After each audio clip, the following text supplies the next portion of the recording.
So అందరికీ hi friends. Krishna యూనివర్సిటీకి సంబంధించి third semester exams revaluation results అయితే రిలీజ్ అయ్యాయి. డిసెంబర్ 2023లో ఎగ్జామ్స్ రాశారు కదా. సో దానికి సంబంధించిన రిజల్ట్స్ అన్నట్టు ఇక్కడ రిజిస్ట్రేషన్ నెంబర్ లేకపోతే హాల్ టికెట్ నెంబర్ అయితే ఎంటర్ చేయాల్సింది ఉంటుంది. గెట్ రిజల్ట్ అని కొడితే రిజల్ట్ అయితే వచ్చేస్తుంది. సో మీరు రిజల్ట్ చూసిన వెంటనే పాస్ అయ్యామో ఫెయిల్ అయ్యామో మీకు ఒక క్లారిటీ అయితే వస్తుంది. కానీ మీరు మళ్ళీ నెక్స్ట్ టైం రెగ్యులర్ లేకపోతే బ్యాక్లాగ్ ఫీ కట్టే టైంలో మీరు అసలు అందులో పాస్ అయ్యారా లేదా అనే ప్రూఫ్ కోసం అయితే వాళ్ళు జిరాక్స్ అయితే అడుగుతారు. సో ఆ టైం వరకు మీరు ఎదురు చూసేదానికన్నా ఇప్పుడే మీ రిజల్ట్ అయితే జిరాక్స్ తీసి ఉంచుకోండి.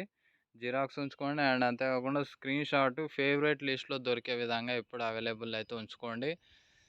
ఒకవేళ మీరు ఫెయిల్ అయినట్టు షేమ్గా ఫీల్ అయితే జిరాక్స్ తీసి ఉంచుకుంటే చాలా మంచిది.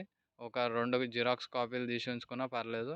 రిజల్ట్స్ లింక్స్ అనేవి ఒకసారి వర్క్ అయితే ఒకసారి వర్క్ అవ్వవు. సో రిజల్ట్ లింక్కి మన ఛానల్లో కింద డిస్క్రిప్షన్లో అయితే ఇస్తున్నాను. ఒకసారి అయితే రిజల్ట్ చెక్ చేసుకున్న వెంటనే నేను చెప్పినట్టు మీరు రిజల్ట్ జిరాక్స్ అయితే తీసి ఉంచుకోండి. Thank you.